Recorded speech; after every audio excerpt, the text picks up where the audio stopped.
วนมอนแห่งนี้ที่เป็นทางสดใส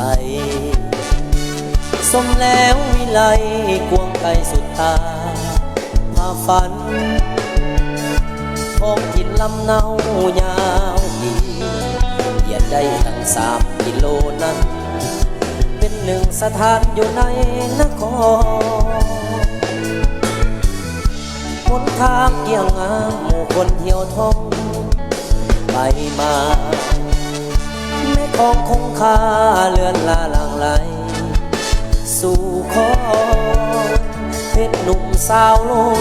ลอยเล่นหยอกอินหยอกเย้าหน้าอ่อนซ้อนนกบินกับโคนเมื่อยามคอยคำคืนวันเพ็ญแสงเดือนแสงดาวส่องมาสุลาหน้าพาพาใจซื่นซ้ำเดือดค่อนคืนเสียงแคนขับโอยลำเสียงคุยซ้ำเติมเข้านำสุขเรือลำสวนมอนแห่งนี้ใครเคยได้มาติดตาฝันเกินเมื่อหาเมื่อหวนขึ้นมาบ่เลือนเลิกลาหลีกนี้แม้เกิดชาติใดขอ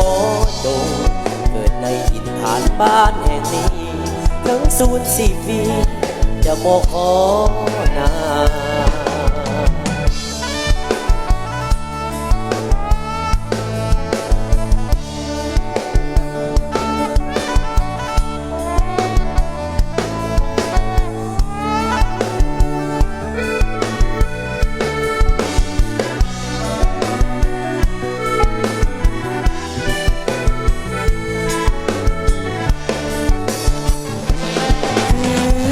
วันเพ็ญ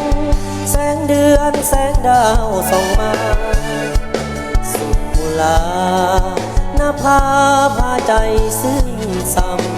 ำเดือดค่อนคืนเสียงแคนขับโอยลำเสียงคุยซ้ำเติมเข้านำสุขเรือลำสวนมอนแห่งนี้ใครเคยได้มาติดตาฝันเกินเมื่อหาเมื่อหวนขึ้นมาบ่เลือนเลิกลาหลีกนี้แม้เกิดชาติใดขอจงเกิดในถิ่นฐานบ้านแห่งนี้ถึง04 ปีจะบอกขอ